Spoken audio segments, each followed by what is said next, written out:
ಎಲ್ಲರಿಗೂ ನನ್ನ ನಮಸ್ಕಾರಗಳು. ಚಕ್ಕಲಿ ಮಾಡುವ ರೆಸಿಪಿ ಹೇಳಿಕೊಡ್ತಾ ಇದ್ದೀನಿ. ಗರಿ ಗರಿಯಾಗಿ ಚಕ್ಕಲಿ ಬರ್ತಾವೆ. ಎಂಥ ಹಲ್ಲಿಲ್ಲ ಅಂದ್ರೂ ತಿನ್ಬೋದು, ಅಷ್ಟು ಚಂದ ಗರಿ ಗರಿಯಾಗಿ ಟೇಸ್ಟಿ ಚಕ್ಕಲಿ ಹಿಟ್ಟು ತೊಗೊಂಡಿನಿ. ಎಳ್ಳು, ಜೀರಿಗೆ, ಅಜ್ವಾನ, ಅರಿಶಿಣ, ಉಪ್ಪು, ಖಾರ ಎಲ್ಲ ಮಿಕ್ಸ್ ಮಾಡಿ ಒಂದು ಕಡೆ ಎಣ್ಣೆ ಮತ್ತು ಒಂದು ಕಡೆ ನೀರು ಫುಲ್ಲು ಗರಮಾಗಿ ಕುದಿಬೇಕು. ಎಣ್ಣೆ ಆ ಥರ ಈ ಎಣ್ಣೆ ತೊಗೊಂಡು ಅದ್ರಾಗ ಹಾಕಿ ಸ್ವಲ್ಪ ಮಿಕ್ಸ್ ಮಾಡಬೇಕು.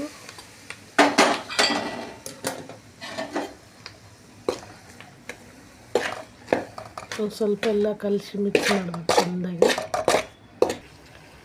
ನಂತರ ನೀರು ಕುದಿಯ ನೀರು ಅದಕ್ಕೆ ಹಾಕಬೇಕು. ಚೆಂದಾಗಿ ಜಿಗಿ ಬರ್ತದೆ.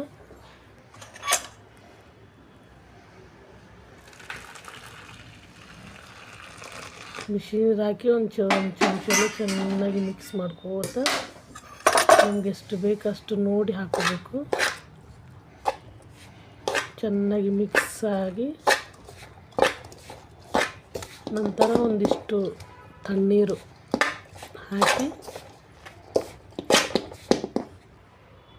ರುಚಿಗೆ ತಕ್ಕಷ್ಟು ಉಪ್ಪು ಹಾಕಿ ತಣ್ಣೀರು ಒಂದು ಸ್ವಲ್ಪ ಮಿಕ್ಸ್ ಮಾಡ್ಕೊತ ಸ್ವಲ್ಪ ಹಾಕೋಬೋದು. ಚೆನ್ನಾಗಿ ಮಿಕ್ಸ್ ಮಾಡಬೇಕು. ನಾದಿ ಇಟ್ಟ ನಂತರ ಒಂದು ಅರ್ಧ ತಾಸು ಬಿಡಬೇಕು. ಬಿಟ್ಟ ನಂತರ ಚಕ್ಕಲಿ ನೋಡ್ರಿ ಎಷ್ಟು ಟೇಸ್ಟಾಗಿರ್ತವೆ. ವಿಡಿಯೋ ಮಾಡಿ ಎಲ್ಲ ನಾದಿ ಅರ್ಧ ತಾಸು ಇಟ್ಟ ನಂತರ ಚಲೋ ಎಣ್ಣೆನೇ ಖರೆ. ಚಕ್ಕಲಿ ಖಾರ ಇರ್ತದಲ್ಲ ಅದೆಲ್ಲ ಸುರಿದು ಹಿಂಗೆ ಆ ಎಣ್ಣೆ ತಿಂತೇವೆ ಏನಾರ ಗರಿ ಗರಿಯಾಗಿ ಎಲ್ಲ ಚಲೋ.